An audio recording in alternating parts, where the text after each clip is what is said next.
Hello and welcome to Prosper's Product Sourcing Part 3.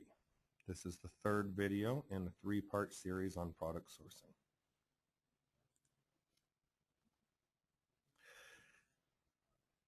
Today we're going to discuss the kitchen analogy.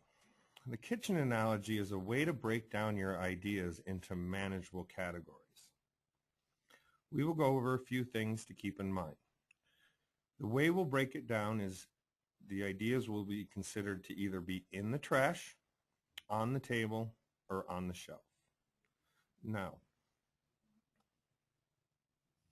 we'll also break down your ideas by going over the pros and cons of each idea, talk about possible niche markets. We'll discuss the day-to-day business running of a business based on your ideas. We'll also discuss the importance of multiple streams of revenue and how to maximize them based on your ideas. And we'll explore some potential marketing strategies for each particular idea that you might have. Learning how to break down your ideas is a lot like having a good, clean, and organized kitchen. The better organized you are, the more prepared you are, the easier it is to create a really good meal. Now, the in the trash ideas, these are the ideas that are just not worth our time or energy to follow up with.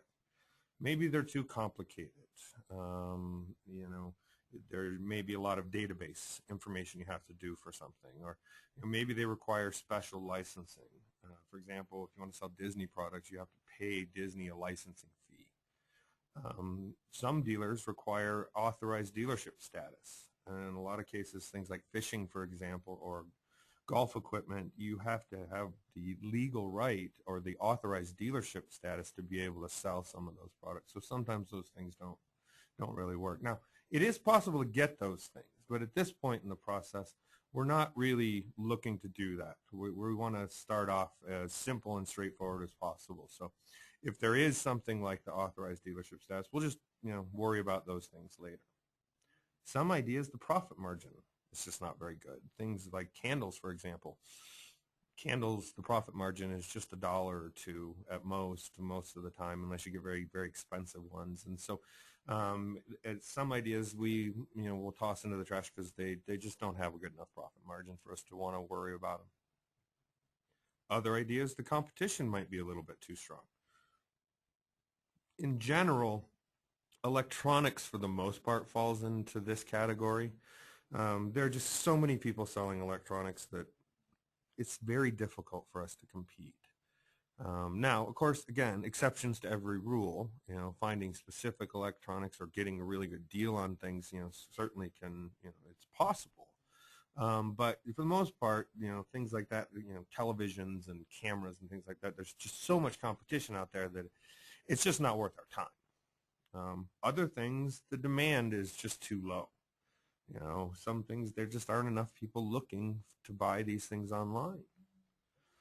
Other suppliers will restrict your ability to sell online or possibly on eBay. They might only allow retail sales for their particular ideas, or they may have minimum advertised pricing, things like that. And sometimes that may be a reason for us to not want to bother with it and just put the idea in the trash. Other things, the shipping costs can be just too much. For example, large items like refrigerators, for example, they just cost so much to ship that nobody drop ships those things. For the most part, they use a distribution network to supply different local places with those types of things. And so, again, just not something we really want to mess around with too much. But when we have an idea that we consider to be in the trash, we'll talk about them, we'll discuss them so that you understand the concepts behind them, but then we'll move on to more effective ones. The next one is the ideas that are on the table. Now, these are the ideas that are very much worth our time. All right? They'll have a good profit margin, no special requirements, no sign-up or licensing fees. There's a good demand for the product. Hopefully, also, it may be something that you're personally interested in or have special knowledge about. That makes it a lot more fun, certainly. The competition will not be too overwhelming, although it is important to remember that there is going to be competition for everything that you sell. Everything out there is being sold online some way, shape, or form. We just need to try and find the things where the competition is manageable and not overwhelming. Also, the keywords, the competition for the keywords, which is different from the competition for the actual products, won't be too ridiculous. We're looking at being able to find effective keywords to promote our website that will really help us to get our niche market effectively. And so if an idea is considered to be on the table, that will be one of the requirements. And also, hopefully, we'll talk about some different possible complementary products or possibly complementary affiliate marketing strategies associated with the ideas on the table so you can help maximize your revenue streams. Lastly, these are there's on-the-shelf ideas. It's always better to have a full shelf than an empty one. The on-the-shelf ideas, these are the good ideas. They just don't happen to be the best idea for us to do while we're building our first website. Maybe these things are really more appropriate for selling on eBay, or that particular idea that we put on the shelf is good for eBay, and we want to save it for later on. Or maybe they would make a great complementary second website. For example, a camping website and a hunting website could use different suppliers and different product ideas, but they're very complementary to each other. Maybe the ideas that are on the shelf, we put them there because really they are more appropriate for affiliate marketing.